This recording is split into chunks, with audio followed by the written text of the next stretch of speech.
Mr. V Ramesh, Chairman and Managing Director of Rural Electric Corporation, that is REC. Mr. Ramesh, good morning and thank you for joining us.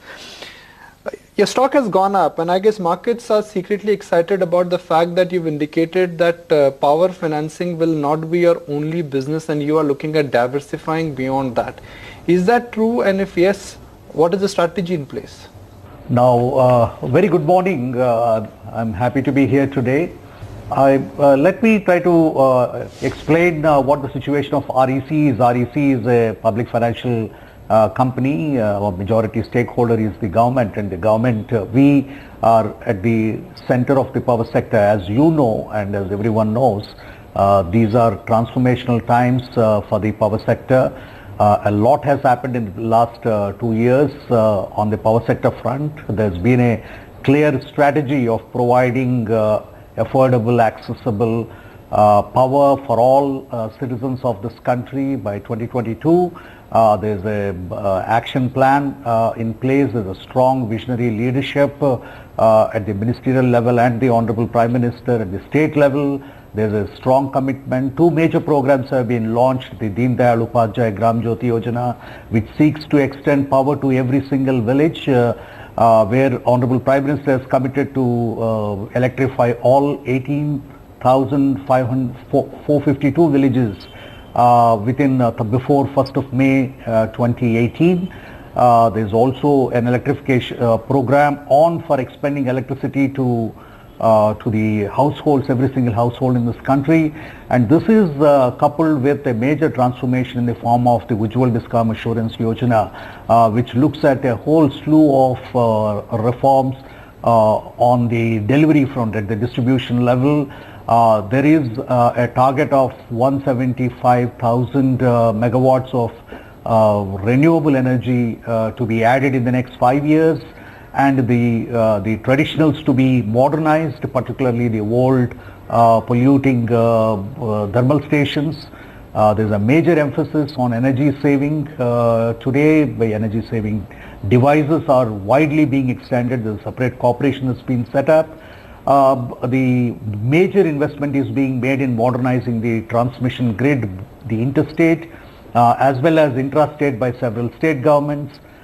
Distribution systems are being, a major investment is being made as an integral part of Deen Dayal Upadhyay Gram Jyoti Yojana and Ujjwal Discom Assurance Yojana to modernize and upgrade the distribution network, both in terms of technology, feeder separation, feeder monitoring, smart metering. So these are extraordinary times, and several policy initiatives have been made by the government for streamlining fuel supply to power plants. A lot of emphasis on efficiency parameters. The center, state, power utilities and the financing institutions like ours are on the same page, perhaps for the first time in this country's history, that there's a national power exchange. So these are very, very interesting times for the power sector, and obviously that offers us a slew of opportunities. And let me also explain the REC, which is a 48-year-old institution which originally started as a rural electrification enterprise, is today provides value-added services across the power sector spectrum. That includes the generation, transmission, distribution, and also the energy saving devices, and upfront at the fuel supply like the coal block development and the allied activities. So we have a mandate to work across the power spectrum. We've been financing in this business for a long time. As you also know that we are traded publicly, nearly more than 20% is held by the foreign institutional investors. So we are well positioned to support both the government, the state power utilities and the private sector. Okay. Mr. Ramesh, hi, morning. The last time you were on our channel, you said that you expect a loan growth of around 15 to 18% for FY18. Where do you see the incremental demand coming from? And if you could give us a vision statement, so to speak, where do you think your product mix is going to head in FY18? No, I mean, I don't want to be speculative. I can only look at the data and the trends and the figures, and then tell you what is likely to happen. I mean, as the power sector demand itself is raising very rapidly at all levels and across the country, and as the growth momentum picks up, and which it is projected to be higher than 7.5% for the current financial year, obviously there would be a huge increase in the demand for the power, and also naturally the investment. And then there are targets set by the government, the commitments made with reference to investments across the power value chain. Especially in the renewable spectrum, there is a massive upsurge on a CAGR. In the last 3 years, the renewables have grown more than 70%, and that trend is likely to continue.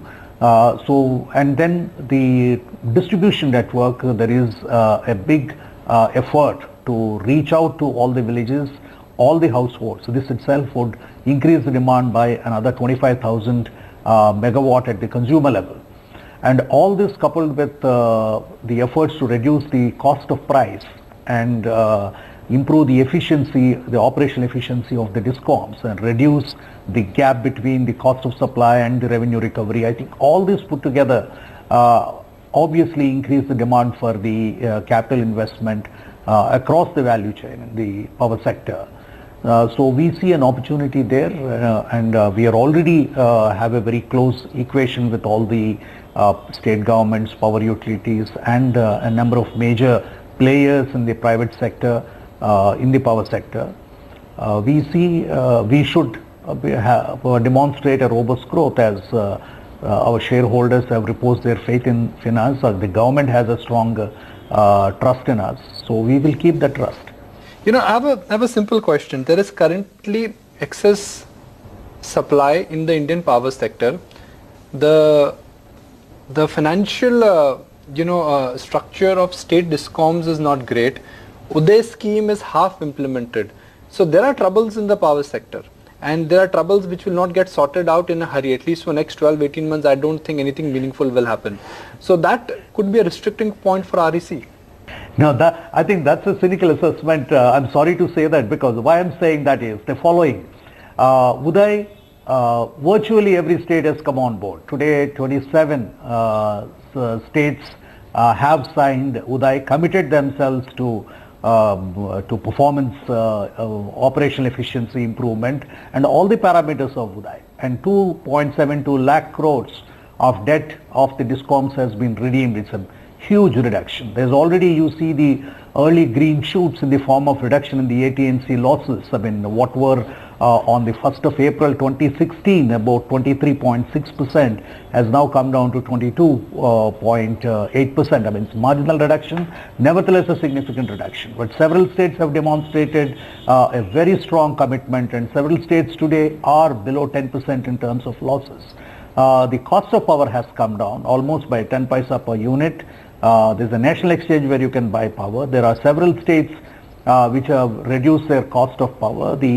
The difference, the gap between the ACS and ARR has come down from 56 paisa to 46 paisa. All this has happened in less than 1.5 years. So I do not believe that this cynicism on Uday is correctly positioned. Second is the Uday synergized with the investments that are being made in under Deen Dayal Upadhyay Gram Jyoti Yojana, which looks at not just household, village, and habitat electrification, but also on grid modernization at the distribution level, at the delivery system, separation of the feeders, automated meters, feeder monitoring, the transformation upgradation.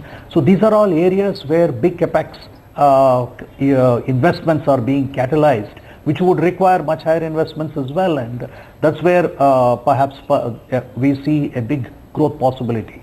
The renewables, as I've already said, is a segment that is growing very fast, is continue to likely to grow much faster, and the evacuation infrastructure for these renewable projects is another area where we are investing, where we have already a major player, will continue to play there. And the transmission upgradation, the government through the tariff bidding process, the competitive bidding process, is going for a public-private partnership in interstate transmission upgradation. That's a big investment that's going on there. Similarly, 7 states are upgrading their transmission, recognizing that their transmission capacity needs to be upgraded. Then there are old thermal plants which are quite old, and they need to be modernized, maybe replaced altogether. That's another big area which is immediately happening. There are hydro projects to come on board in Northeast and in the Himalayan region where there's huge potential waiting to be tapped. Those projects are showing signs of takeoff. There are projects that are coming on board. So putting all this together, the power sector is poised for a very transformational times. Right. Mr. Ramesh, I must understand what the picture exactly is on asset quality as well. Tell us a little bit more about your exposure to the private power sector as well as exposure to SEB loans, and how much of this exposure is stressed according to you? Among the financial institutions, we've been diligent and cautious and conservative. We have the lowest exposure both in terms of stressed assets. As we said earlier, our NPAs are less than 2%. It's around net are about 1.6%. We have put in place a strategy to address each of these areas. We are working with our partners. We are not the sole lenders in any of these projects. There are others, there are partners, there are other lenders. So we are working with the lender consortium in each of these cases, and also those which are likely to be, which are showing signs of early signs of stress. We are monitoring them closely. We have put in place a program monitoring mechanism to see how the projects we have financed are progressing. And then we will ensure that we have an action plan to see that none of them lapse into anywhere closer to what could be called a non-performing asset. So we are pretty much on track. We are confident that we will keep the momentum as far as the non-performing or stressed asset management is concerned. We have about 16% of the exposure to the private sector. So we are predominantly working with the state sector, the government sector.